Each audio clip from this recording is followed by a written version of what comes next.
법원이 비상계엄에 가담한 김용현 전 국방장관 등 국군 수뇌부의 첫 공판 기일을 진행하고 있습니다. 김 전 장관은 비상기엄 준비가 국방부 장관의 통상 업무라며 윤 대통령이 헌법상 보장된 권한을 행사한 거라고 강조했습니다.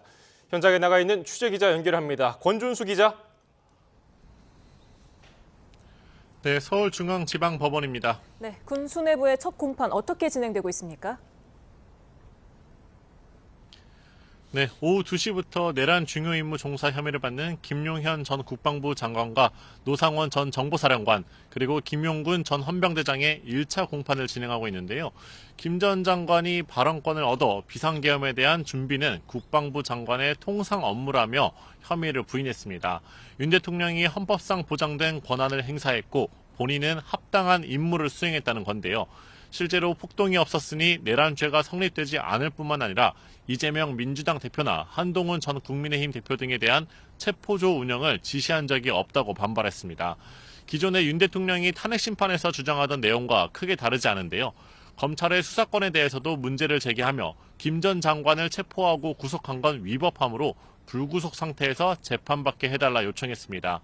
앞서 김 전 장관은 이미 한 차례 기각됐지만 재판부에 또다시 구속 취소를 청구한 바 있습니다. 재판 초반부에는 대통령과 장관에 대한 호칭을 두고 설왕설래가 이어졌죠? 네, 검찰이 공소 사실을 바탕으로 모두 진술을 하던 중 김 전 장관 측이 대통령과 장관에 대한 호칭에 문제가 있다며 반발했습니다. 검찰은 대통령 윤석열, 피고인 김용현 이렇게 부르며 계엄 선포 전 두 사람이 나눈 대화 등에 대해 밝혔는데요. 김 전 장관 측이 중간에 끼어들면서 장관은 그렇다 하더라도 대통령은 국가 원수라며 그렇게 부르는 게 정당하지 않다고 비판했습니다. 윤석열 대통령이라 부르는 게 맞는다는 겁니다. 검찰은 형사소송법에 따라 의무사항인 모두 진술을 진행해야 한다면서 김 전 장관 측이 흐름을 끊으려 한다고 맞받았고 재판부가 조정에 나선 뒤에야 겨우 잠잠해지기도 했습니다. 네, 노상원 전 정보사령관 그리고 김용군 전 헌병대장도 같이 재판이 진행되고 있는 거죠? 네, 재판이 병합됐기 때문입니다. 검찰은 김 전 장관과 함께 재판을 받는 노상원 전 정보사령관에 대해 중앙선거관리위원회 직원을 조사할 수사단을 만들려 한 것으로 봤고, 김용군 전 헌병대장은 이 수사단에서 일할 군사경찰을 추천하라는 지시를 받아 그대로 이행했다고 설명했습니다.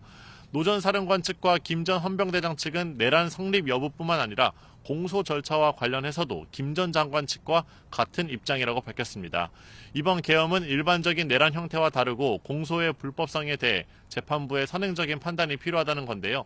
재판부는 주요 쟁점을 정리하면서 이제 증거 조사를 끝으로 곧 재판을 마칠 것으로 보입니다. 지금까지 서울중앙지법에서 YTN 권유수입니다.